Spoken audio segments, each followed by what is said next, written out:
verdedigt hat. Und das ist, was Jesus für uns getan hat. So, unsere physische Körper, die sind mit dieser, der Hand diesen Urteil über uns gekommen. Aber Gott, der bewahrt unser Geist, unseren geistlichen Mensch in unserer Seele. Den bewahrt er. Jesus sagt auf einer Stelle, keiner kann uns von seinen Händen reden. Wenn es hält uns an seine Hände, und keiner kann uns nehmen. Dann fragen wir uns, wenn keiner uns kann nehmen, wo dann passiert dann nochmal so eine Accident, wo wir hastig aufreisen müssen, oder was immer dann passieren wird. Dort erst, wenn es uns Säulen ans Geist, dort kann keiner mehr von Jesus wegreden. Aber ans Körper, dort erst beschädigt mit dieser Krankheit, und dort erst einfach das Urteil, die Sentenz, dort wir wollen dort ein Tag aufgeben müssen. Und so, die Leben dort, die halten die Schädels für den Tod. Aber dann, als Jesus gestorben ist, dann hat er nicht die Schädels. Ich stelle mir vor, das ist nicht geschrieben, aber ich stelle mir vor, dass, wenn es zum Beispiel wer an der Ole bin gestorben ist, dann fragt so von sich und sagt, yes, nach einer Familie. So, jedes Mal, wenn wer gestorben ist von dieser Welt, dann fragt er sich, wenn es seine Soul, die war bloß immer gerade. Und wenn Gott sein hat, du wirst bloß Heinach, sagt. Das sagt Heinach, oder Enoch, der hat nicht den Tod Geschmack. So, ich stelle mir vor, an Gott sein hat, du wirst einer werden, und hier so an Suten sein hat, du wirst der ewige Ola werden. Und, aber als Jesus gestorben ist, wo wir Luther ein Fall sein, dann ging Jesus und holt Suten den Schlädel weg. So dass ein Land Leute all die frei, was Suten du so gefangen geholt hat, was dann. So, wir wollen von den 3 Dingen bekennen. Was ist Tod an Wirklichkeit? Und warum ist der Tod an die Welt angekommen? Und wer hat den Schlädel für den Tod nu an der Hand? Und was bedeutet dort für uns? So, Nummer 1, was ist Tod wirklich? Der Tod ist bloß eine Trennung, dort ist nicht ein Ein.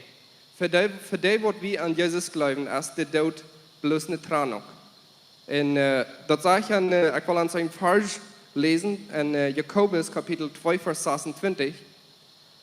Jakobus Kapitel 2, Vers 26, du sagst dort, das redet hier eigentlich von Glauben und in Worten, aber du sagst dort ein Bild, was du ganz klar beschrieben hast. Sagst dort, weil es gut so, als der Körper und in den Geist tot ist, so ist auch der Glauben und in Worten tot.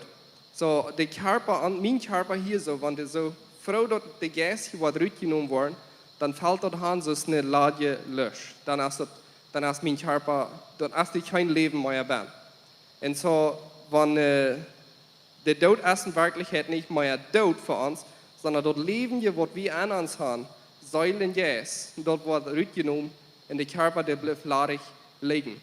Und dann nachher, Jesus ist der beste Beispiel von so einem Körper, aus was wir wollen kriegen. Wir wollen auch kennen, der gewohnt gehen, so als Jesus kennt. Als Jesus, der wir auf einem Hostig, wie er an eine teuerschlutende Stuhl, wie er auf einem Hostig bin. So nicht mehr Gravitat, oder nicht mehr der Gewicht, was uns auf die Erde abtragen wird, dort wird uns nicht mehr begrenzen, nicht mehr eine Stuhl, wo der teuerschluten ist, nicht physisch wird uns begrenzen, sondern wir wollen einfach, dass das hier so durchfuten kann, dort wird uns nicht mehr hindern, was du so vor uns legst. Oh, dein Körper, der bleibt hier, aber dein wirkliche Du, dort lebt wieder. Der geistliche Tod, dort ist eine Trennung von Gott. So, die Bibel, die redet auch von so. So ist zum Beispiel an Epheser Kapitel 2, Vers 1, du redet von, die werden an jene Sünden geistlich tot, als die noch so leben, aus dieser Welt dort verlangt. So, hier ist für all die, was du noch nicht Jesus als Rader angenommen hast. Für all die, was du noch nicht Jesus als Herr angenommen hast. Und an Jesus glauben, das Erlösungswerk, und dort glauben dann und dort vorsagen dann. Du hast es schlimm bestellt. Wenn die wollen von dieser Welt aufreisen, dann sind sie ein physisch tot, aber 2 geistlich auch tot. So, für die ist es sehr schlimm bestellt. Wenn wir sind wir haben ein Jes an uns. Und das sage ich, gewieren an die Sünden jährlich tot, als je nach so leben. Aber wir sind nun nicht mehr jährlich tot. So, du weißt, als das für uns, als das nicht mehr ein Tod, was wir entgegengehen, sondern das ist bloß eine Trennung von diesem irdischen Körper, was wir haben. So, das ist nicht der körperliche Tod. Und dann kommt noch ein Tod, wo der ewige Tod ist. So, das ist was schrecklich. Und dort ist der ewige, der zweite Tod nach der Bibel, dort auf verschiedene Städten. Und dort ist, wenn wir wollen, dort ist für dich, wo du jährlich sterben, jährlich tot sind und danach sterben auf dieser Welt und niemals nicht haben, das Erlösungswerk angenommen in ihrem Leben. Für den wird dort kein mehr Leben geben, sondern die sind physisch tot, jährlich tot und der ewige Tod, der hält an diesem Tod stehen. So, dort wird nicht sehr gut sein für dich, was du nicht dieses Leben angenommen hast. Und ich will einfach ans Mund merken, wenn wir uns nicht sicher sind, wenn nur noch irgendein Zweifel ist von irgendwem von uns, als wir diesen Glauben angenommen haben oder als wir das Erlösungswerk an uns haben, dann weil wir mit irgendwem reden oder weil wir selbst mit Jesus darüber vertrauen und sein, wo wir dort, als wir diese Erlösungswerk auch kennen an unser Leben haben. Nummer 2, woran kommt der Tod in diese Welt an? Und wir weiten, der Tod kommt in diese Welt an, weil es Sinn. So, Gott hat nicht den Tod gemerkt. Und hier ist ein großes Ding, was ich will zu uns sagen. Viele Mal, wenn du wieder sterben wirst, dann ich will hier ein kurzes Zeugnis vertrauen, wo ich diese Weg hier in der du wirst ein Mann, der wird ein kleiner Junge war, und der hat seine Schwester, der wird am Bad war, sterbenskrank war, und der wird Menschen hergekommen, die haben für das Kind gebet. So, weil wir uns vorstellen, ich glaube, wir so um 10 Jahre, wie die Jungen, und die Schwester wie ein Kleinbett aller. Und der Schwester, der starb einfach. Und so, das Junge, den sie in der Welt ist, wachgerutscht, das entweigebracht. Und so, dann gibt es Begräbnis, und du hast das Begräbnis, du hast eine große Trühe. Und das Mann, das kleine Junge, der konnte es nicht verstehen, der konnte es nicht taub kriegen. Und so, der Eltern, die haben immer gesagt, dass Gott läuft uns, Gott ist ein lebender Gott. Aber nun ist das passiert. Da hatten sogar Gott gefragt, nur eine Heilung für das Kind, aber das passiert nicht. Und das erste Kind nicht noch ein Begräbnis. Dann kommen die Freundschaften kommen zu diesen Jungen und dann probieren den zu trösten und sagen, dass Gott sein will. Dass Gott sein Willen gewesen. Der Titel ist gekommen für das Kind, für das Mädchen. Und so, das Junge, der kann das nicht alle klar verstehen, aber der fängt an, man Gramm zu wollen und sagt, wenn Gott gut ist, warum würde es uns das tun? Warum würde es so schrecklich aus das in mein Leben tun? Und so mit der Zeit fängt er sich an zu verbessern über Gott. Und das geht so weit, dass der verbessert sich so sehr und der fängt sich an mit Menschen top zu bringen, wo du so an der Universität ist, die Atheismus und so weiter lernen. Und so der fängt an, Atheo zu werden. Also so eine, wo du nicht an Gott glauben darfst, sondern wo Gott einfach auf sein darf und sagen, Gott ist tot. Und so das hat der sich part von dieser Gruppe und er fängt an rumzureisen, die ganze Welt rumzureisen an der Universität ist, wo immer er hinein kann. Und der mit Christen streiten und sagen, Gott existiert nicht. Gott gibt es nicht. Gott ist tot. Wenn's Wort, wenn's diesen Tag, wo seine Schwester gestorben wird, und Menschen nur ankommen und sehen, Gott hat sich seine Schwester in Hüst genommen. Und so, wir wollen niemals nicht so eine Person sein und auch nicht das Salz glauben. So, Gott hat nicht den Tod gemerkt, sondern der Tod kam durch unsere Entscheidung, durch die Entscheidung, die Adam und Eva in Garten trafen. Weil wir in Römer Kapitel 4, Vers 12 lesen, das sagt, so als durch einen Mensch der Sinn an der Welt kam und durch den Sinn der Tod, so hat sich der Tod über alle Menschen verspreut, weil sie alle sündigen.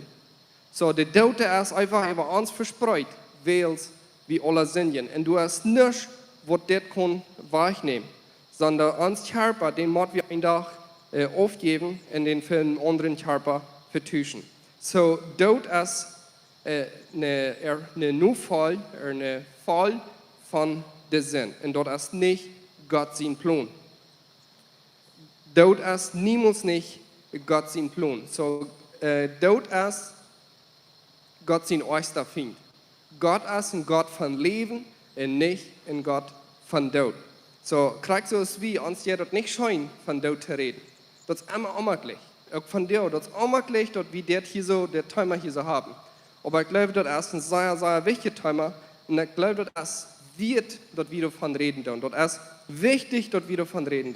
Dort wir uns selbst reden für so einen Moment, wenn wir uns dort fehlen. Und dort wir auch all das, was daran uns sind, wenn wir wollen Menschen trösten, wo du ihre Leute verloren haben. Wir können immer sagen, dort ist nicht Gott sein Willen, dass das passiert ist. Dort ist passiert, wenn du erst ein Urteil über die Person, auch über mich ist das Urteil. Und ich war ein Tag gestorben.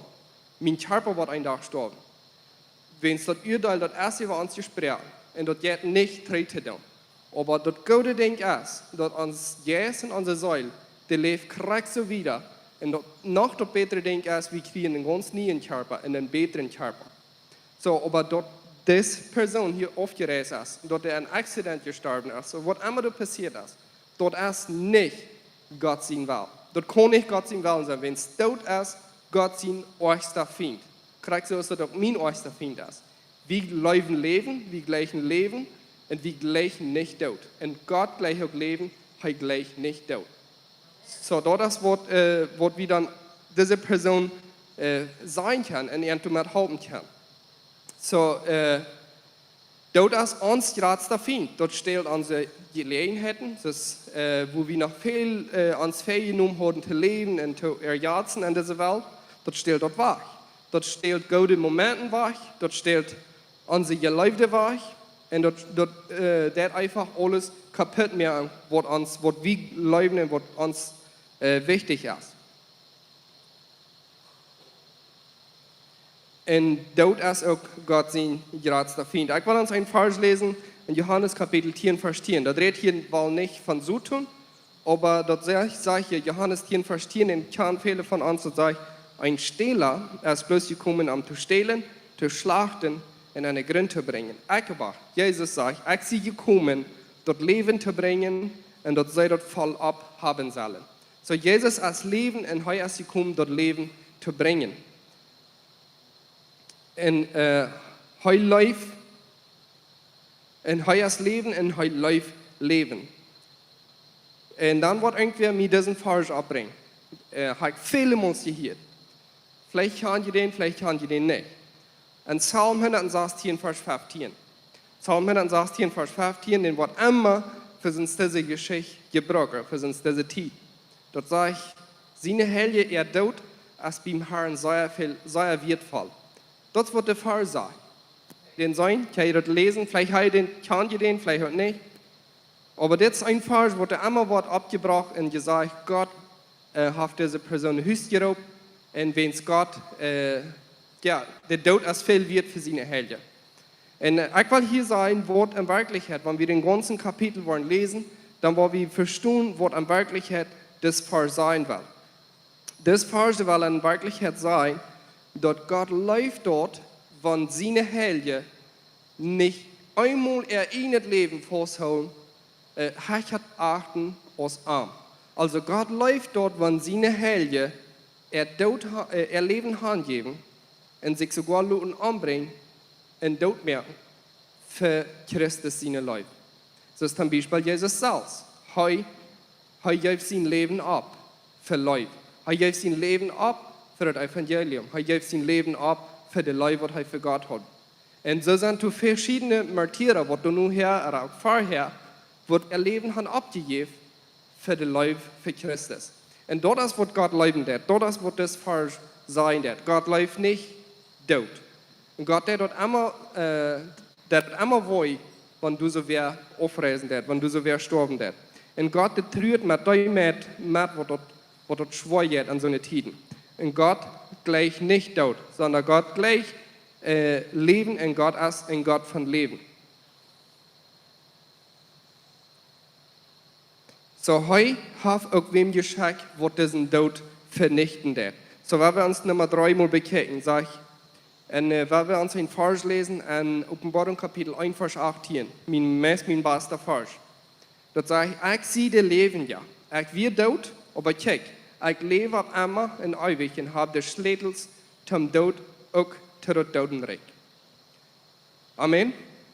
So, wenn wir uns feststellen, ich brauche ein Beispiel, das ist aus der linken Regierung nach Onvia, die wir dazu an Palas, und du hast mal so ein Golpe de Estado mit so geworden aus dort.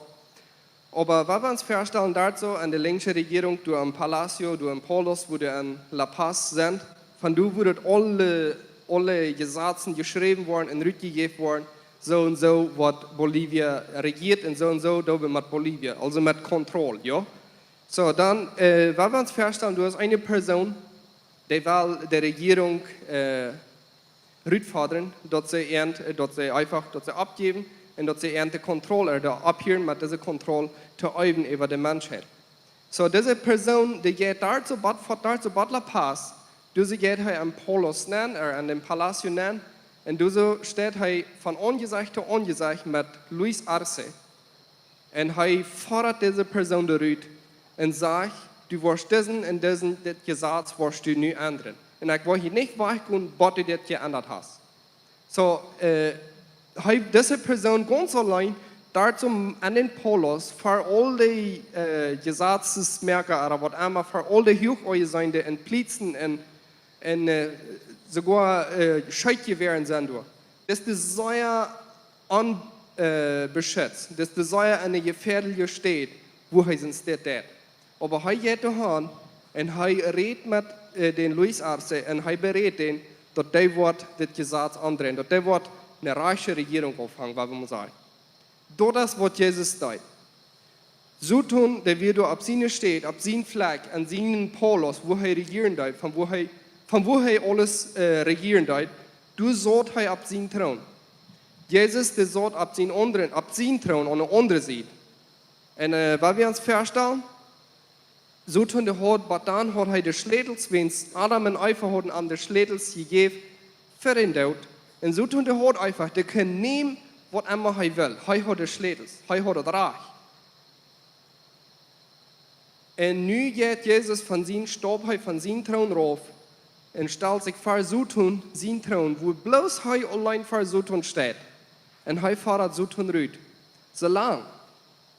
Ich weiß nicht, von was da passiert ist. Vielleicht haben du gefährt, vielleicht haben du geredet, was immer da passiert ist. Aber Jesus gewinnt. Wenn es Jesus erst gewinnt, er wird Gewinner bleiben. Und was passiert? So tun die mit den Zeltwaschen Beinen hat er seinen Schädel aufgeben, nur Jesus. Und Jesus, der kam berührt, am dritten Tag steht er ab und er lebt und er sagt, guck mal hier, der Probe, dass ich diese so tun am Fleck gewesen bin, ich hatte Schädels für den Tod. Kein Moment wird so tun, wem nur der Hall reden, wem er will. Wenn es ich hatte Schädels, ich will bestimmen, was du bestimmt soll sein. So, das wird das Fall sein. Einfach ein kleines bisschen ein Beispiel, aber so scheint, dass Jesus hat die Schlädels. Du hast nicht mehr, dass so tun die Schlädels hat. Und so, die Schlädels, das repräsentiert, das bedient Autorität, das bedient das Heilen dort und das bedient die Kontrolle. So, du hast nicht mehr, dass so tun diese Kontrolle hat über den ewigen Tod, sondern Jesus hat nicht die Kontrolle über den ewigen Tod. Aber war das drei, wurde man wieder nach gestorben, nicht? Das ist einfach, wenn es ab uns Körper, du hast das Urteil gesprochen und wir machen einfach, und wir wollen diesen sämtlichen Körper, den wollen wir einen Tag vertuschen für den Besseren. Und wir können nicht zwei Körper haben, so, dann müssen wir diesen Körper vertuschen für den Besseren. So, Jesus, der hat den Tod besiegt. Ich will uns einen Vers lesen an Hebräer Kapitel 2, Vers 14. Du sagst dort, ein Grut so, aus der Kinder Fleisch und Blut haben, hat er dort auch für sich angenommen.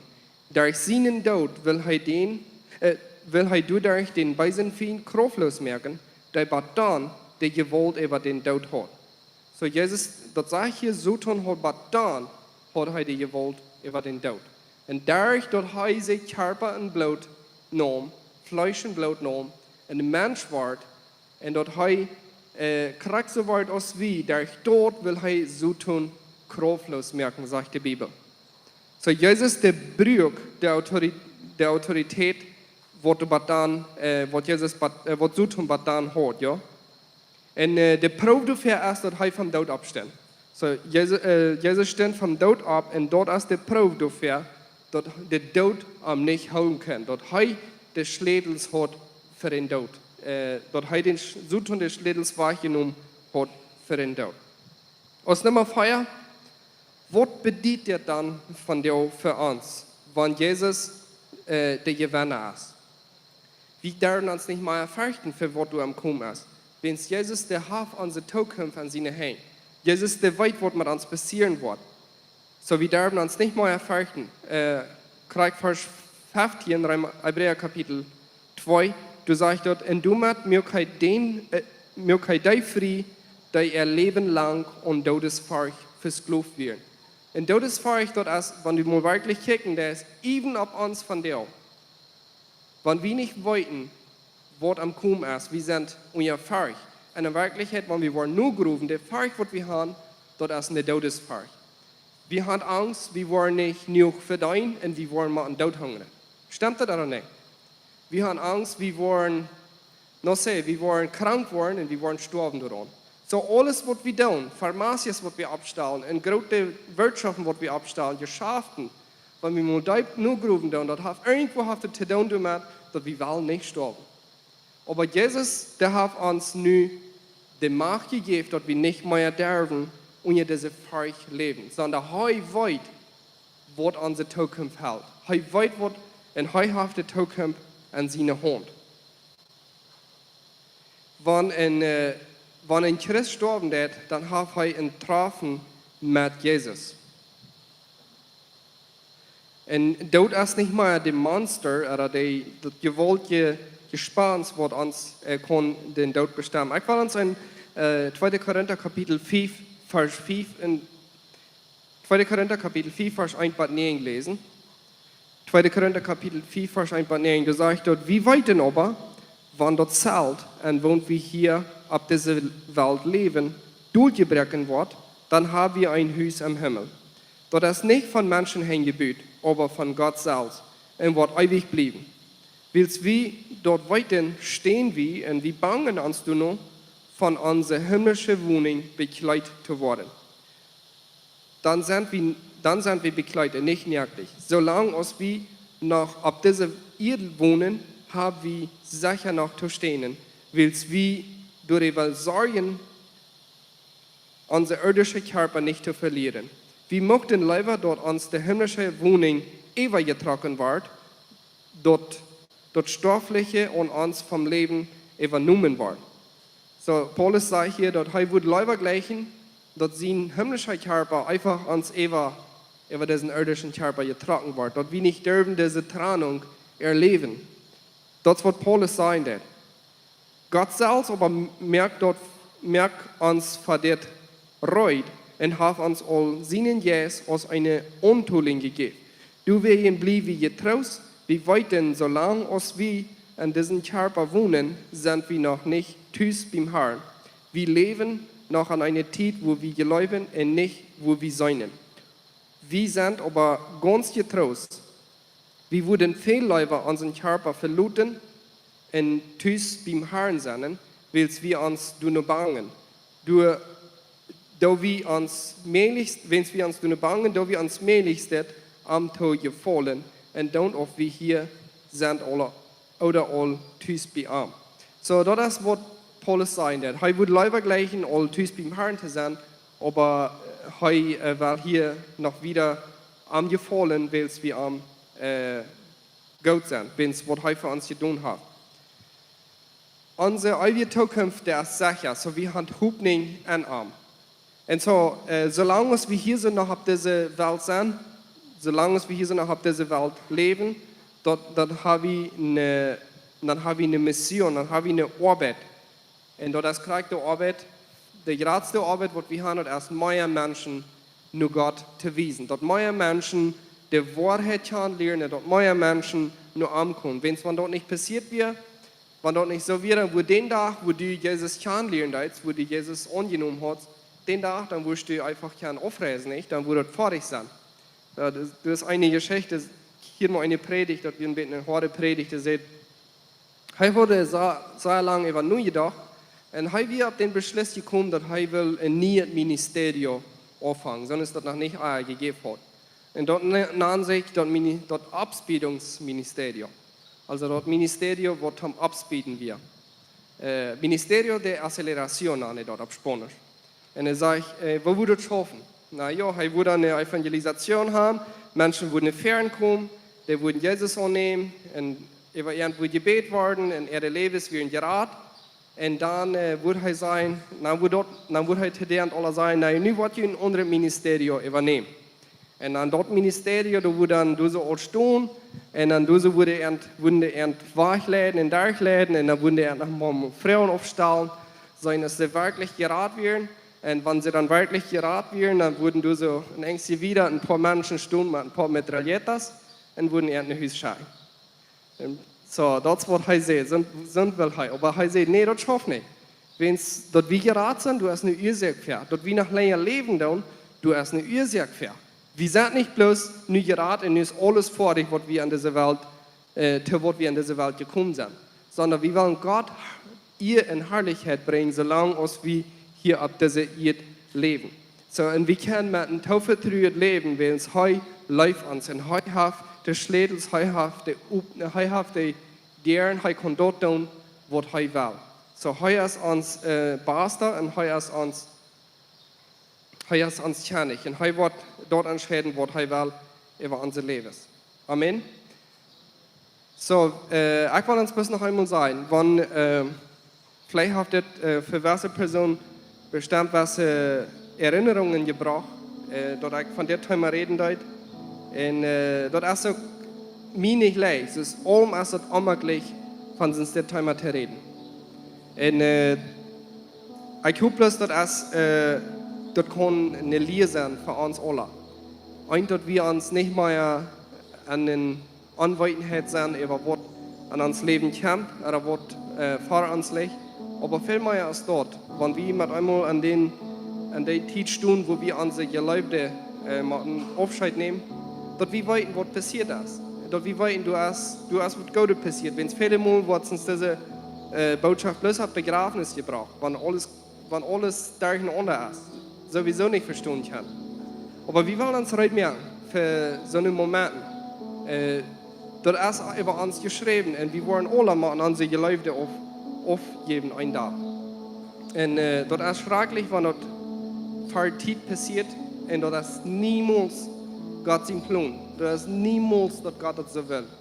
Ich weiß, letztes du so das Mond gestorben, als sie den angebracht haben in der Kolonie, dann wurde so gesagt, dass wir Gott hat das so will. Und was wollen für die Familie? Was haben die für ein Bild von, was Gott ist? Gott will das so, dass mein Junge wird angebracht? Das schafft nicht. Gott will nicht Tod über uns. Er ist ein Gott von Leben und er ist ein Gott, der Tod hüten wird. Tod ist sein erster Feind. Kriegt so gut, als das Mieten dein erster Feind ist.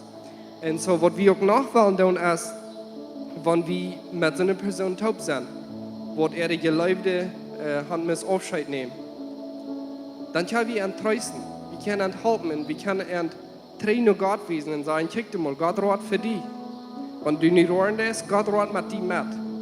Und heute gleicht es nicht, was dir passiert ist. Wir dürfen niemals sagen, dass Gott sein Willen gewusst.